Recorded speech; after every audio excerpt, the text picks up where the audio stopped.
This will be a video response to Laci Green's video titled, "She Asked for It." And judging by the title, of course, you can already guess what this is going to be about. Babes, there are a few things that hurt my soul so much as a little thing called victim blaming. I'm gonna be talking about sex crimes in this video, but victim blaming has all kinds of applications. The mentality is that by engaging in certain behaviors, they asked for it to happen. Common blameworthy offenses include going out at night, taking nude photos, wearing tight clothing, short skirts, being promiscuous, getting drunk. Notice anything about that list? Yeah, all those things that people claim are asking for it are actually rights and freedoms that every human being is entitled to. Now, just because those things may be things you have the right to do, it doesn't mean that you should do them. You fail to recognize that having rights and freedoms and facing consequences for your actions are two completely separate things altogether. And when I say human, I do include women in that group. Women are people too? No fucking shit! This is how bizarre victim blaming sounds to me. Your identity was stolen? Why were you using a credit card? If you had used cash, this never would have happened. They punched you in the face? Where was your protective helmet? You were mugged? What were you wearing? A suit? Everyone's trying to make money. You don't have to flaunt the fact that you have some. It's basically asking them to steal from you. Of course, people's opinions on those examples you just listed may vary, but that's the thing. It varies. Because it's not just as simple as saying the victim is absolutely 100% blameless and there's nothing they could or should have done to prevent what happened to them. There are situations where victims, as unfortunate as the tragedies that befall them, could have prevented the tragedy altogether if they'd taken some precautions. If you are going to say, well, your credit card got stolen, well, you shouldn't be using a credit card to begin with. That is kind of unreasonable in my opinion, because we have a reasonable expectation of safety from our credit card, from the password we put on our credit card, from the companies that hold this information.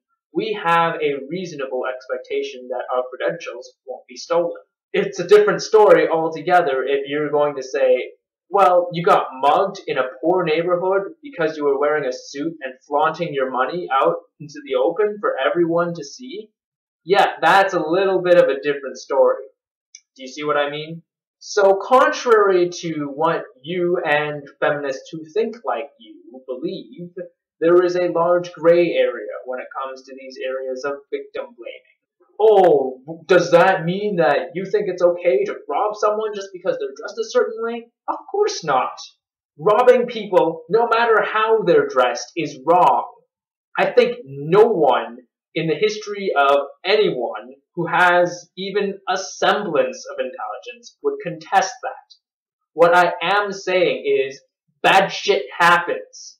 So help yourself, help your loved ones, protect them from bad shit that happens. Don't just sit there and pretend like the whole world is going to be some utopia that will leave you untouched just because you believe in these feminist ideals. There are 5 big problems with blaming the victims of sex crimes. First and foremost, and what I feel should be the most obvious, is that it protects sexual predators. No, it doesn't. In the same way that telling people to lock their doors is not somehow justifying or condoning theft, I fail to see why telling people to be careful at night is in some way justifying sexual assault. Why do we do that so much? Sometimes I hear people say things like, men rape people. That's the way it is. That is literally the worst and laziest justification for a criminal act I've ever heard in my life. And I've never heard a single person say that. Yeah, but 2, this is how, instead of preventing crime, victim blaming actually invites more crime. I've already addressed this claim, so I see absolutely no reason to repeat myself. Number 3, victim blaming makes it hard for justice to be served. Those real-life attitudes are in Congress, they're in police forces, they're splattered across the media. They're bearing down on the brave survivor who's decided to seek justice when the cross-examiner asks her how short her skirt was. I'm fairly sure that there are some people who do think that victims deserve every bit of injustice that happens to them just because they wore a short skirt or something. Yeah, I'll grant you that. But here's the thing. I don't believe that to be the case. I think that a victim should get justice no matter what they were wearing, no matter what they did. What happened to them was wrong, but that is not to say that they could not have taken measures to help themselves in that situation, or to not have been in that situation at all. Number 4.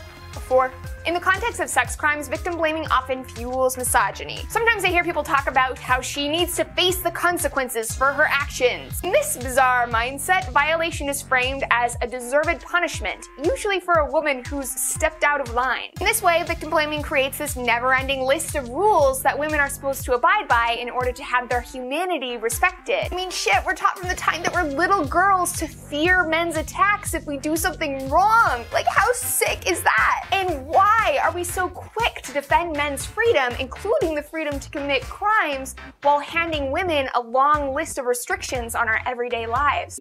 Even if what you said was true and that society held the values you say that we do, that in no way means that we somehow justify misogyny.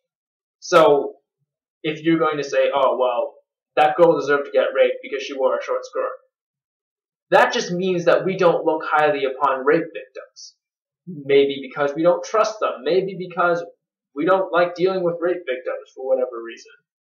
That in no way indicates some sort of hidden Illuminati-esque patriarchy that you feminists so often vocalize is the case. Lastly, number 5, when we live in this culture that's hell-bent on blaming the victim, it should come as no surprise that the victims blame themselves too. There's a whole series of mental gymnastics that rape survivors go through. What did I do wrong? How could I have prevented this from happening to me? Reality is, they did nothing wrong. The predator was wrong. Men and children are raped as well. Were they really asking for it by dressing slutty? I don't think so. This re-victimizes them, and it creates a stigma that makes it so hard to pursue justice because they don't think they deserve it, and they know the world doesn't think they deserve justice either.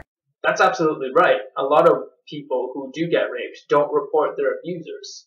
And I hope that someday the criminal justice system can get shit together and hopefully more rape victims will come forward. But here's the thing. A lot of rape victims are women. The majority of them are. A lot of rapists are men. Again, the majority of them are. So here's the thought experiment I want you to try. Do you honestly not think that we as a society take rape seriously? You just look at all of the shelters for women, all of the hotlines and the support groups that women have, and you tell me honestly with a straight face that we don't do enough for women. Yeah, and that's not to say that boys can't be rape victims too. They are.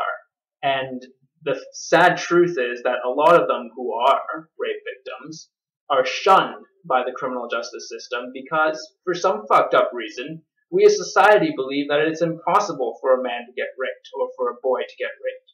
Clearly, guys just want it 24/7, so it's physically impossible to rape a guy. So that's the stigma we have to deal with. Girls have to deal with their own stigma of how they dress. You know, we have our crosses to bear. And I'm not saying it's fair, I'm not saying which one's worse or not worse, but the thing is, it's not fair for either party, man or woman. It doesn't matter. If you're a rape victim, you have to deal with stigma.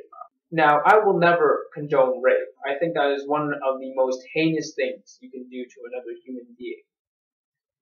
But at the same time, I will say that there are things in certain situations that some victims can do to help themselves not to become a victim. And I'm not saying that this in any way means that people should be paranoid or that people should not expect bad things to happen to them. I mean, anything's possible in this world. But for people like Laci Green to sit there and say that there's nothing people should do about it, that it's always the rapist's fault. Well, no shit, it's always their fault. But that doesn't mean that you can't help protect yourselves. bad people will inevitably do bad things, no matter what you tell them or what you teach them. May the truth always be heard.